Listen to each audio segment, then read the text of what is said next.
Have you got a creative identity? And if you do you know what it is?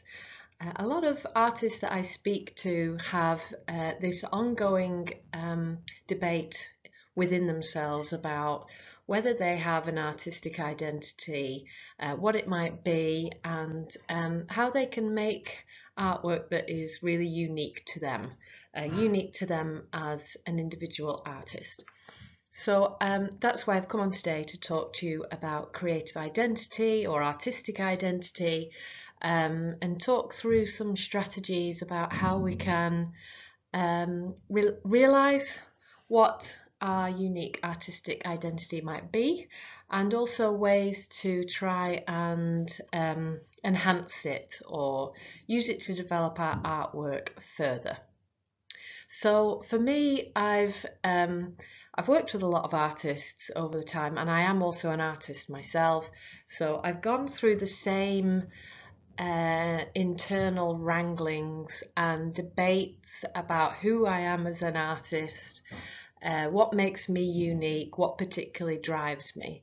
And this is actually one thing that's really important in art school and makes art school challenging but also very rewarding.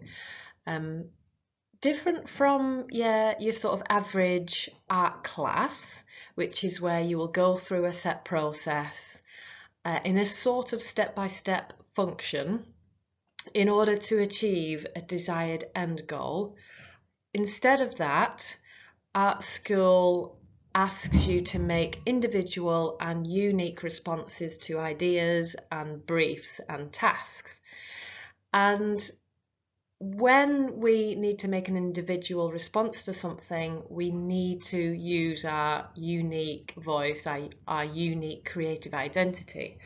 I think every artist I've ever taught has always had that crisis point where perhaps they thought they were one type of artist, and then for some reason that breaks down and it's not working for them anymore, and they don't know who they are anymore as an artist, and they don't know how to progress, and they don't know how to respond to things individually, and they hit this wall, this crisis point, and they don't know what to do next, and they feel stuck, and they just want to give up actually because it's so difficult. But there is actually a process that we can go through in order to rediscover our unique creative voice. Because this is a thing actually, I'm talking about unique and individual artistic voices as though we only have one, but that's not true. It shifts and changes throughout our career. We have different perspectives and different voices and different identities throughout our time as an artist. It can change. We can be one type of artist and we can move to being a different type of artist. So often that crisis point that artists or student artists experience is them just going through a bit of a shift. Their old creative identity has finished and their new creative identity is just about to start. So, like I say, I've worked with lots of artists on this, and I've also been having some nice one-to-ones with my art school students online. And when I'm chatting to them, the issue often comes back to, what is my creative identity? I don't know who I am as an artist. So I've been working with them on this and hopefully giving them some clarity. So I wanted to talk to you about that today with my podcast. So I've actually made a bit of a quiz. I thought I want to help more people with their creative identity. I recognise that it's an issue that a lot of people have. So I made a bit of a quiz which is designed to ask you some particular questions in order for you to realise and gain a sense of clarity about your artistic identity. So if you would like to have a go at that, if you head over to my website, which is www.artschoolbysubscription.com, you'll get a little pop-up actually, which it'll automatically pop up, and you can just take this quiz. It's completely free. But in the quiz, I've selected 3 states that you might be. So one of the states is a creative apprentice identity. And that means basically that you're starting on your creative journey and you're in the stage where you want to follow guidance quite closely. You don't know really what your artistic identity is. You're out there to learn from other artists, which is an essential stage to being an artist. But you might be coming to the end of that stage where you're just starting to think, okay, this is all very good and I've learned how to paint and draw, but you're ready for something else. The second result that you could get from my quiz is the method-driven artist. So this typically is for artists who get their identity, get their uniqueness from the way that they interact with specific materials and methods. You'll be a method-driven artist if you like to focus on a particular subject matter or material or method. For example, you might be a sort of abstract expressionist landscape painter, for example, which means that you're fascinated with depicting landscapes in a sort of semi-abstract way, using lots of gesture and colour. You know, and that comes from you being fascinated by the actual material itself, the way the paint works on the canvas, for example. And it might be that drives your practice. I've given an example of an abstract expressionist painter, but it could equally be that you're fascinated with paper as a material, or mixed media as a method, or maybe you're fascinated with portraiture as a subject matter, and that's what drives your practice. So that's the method-driven artist. The third option is the purpose-driven artist. This tends to be the artist who is driven more with what they want to say, the concept and the message of their artwork.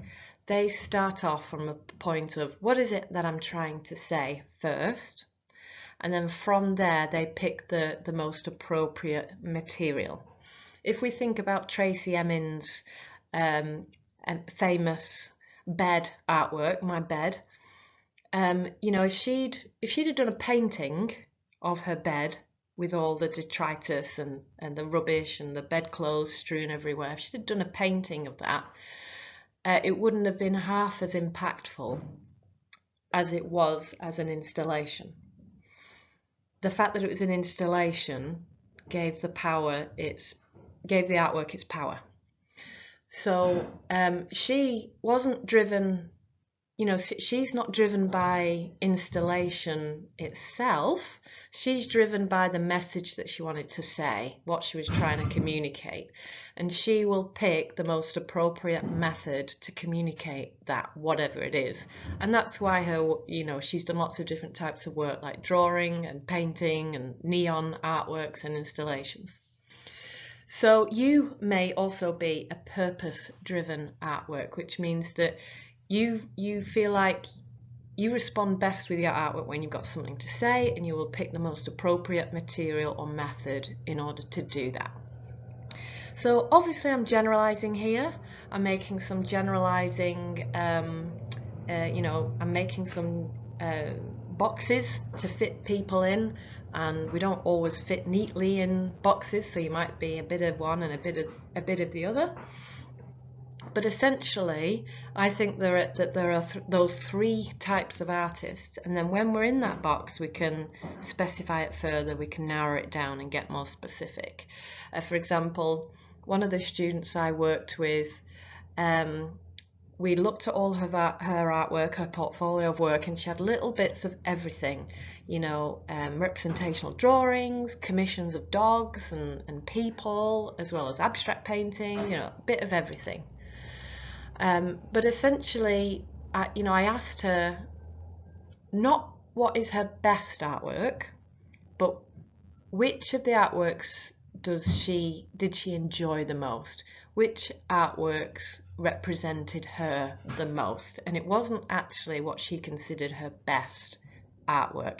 And that would be a good exercise for you to do too.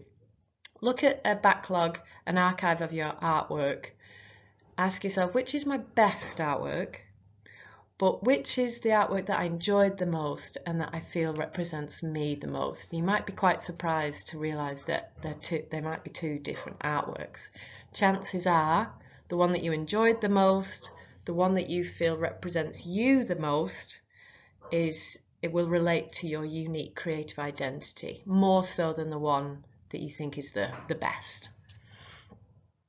So that artist that I was talking to you about, we realized that she is a method-driven artist because she's fascinated with mixed media approaches.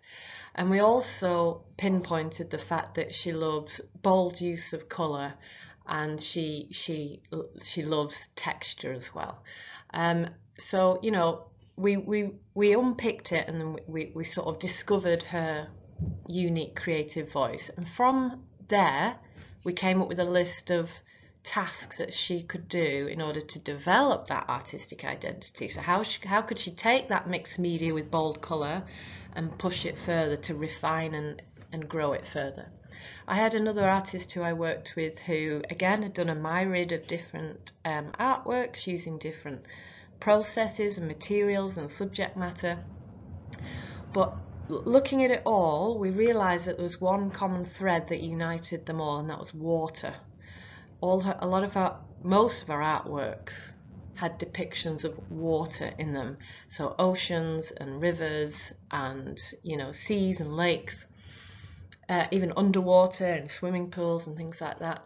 You know, so we hit on the fact that this sort of I mean, we developed it further actually. We realised that she represents water from a biographical perspective. So she's almost, her depictions of water in different states represents an almost biographical narrative of her life, which was really interesting. But we realised that that's what the subject matter is, what defines her unique artistic identity. You know, so really interesting discussions have been had. It can really help to talk to people about what drives you as an artist. If you haven't got someone to talk to, please do take me up on my offer of this free quiz. It's a little bit of fun, but I do feel like it can hit on some key points, and it's very useful to answer some questions and think about what those questions mean for you.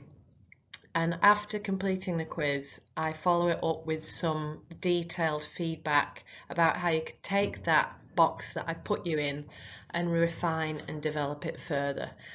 Go to my website, artschoolbysubscription.com, and check out that free quiz. And I hope that you gain some clarity with what your unique creative identity is.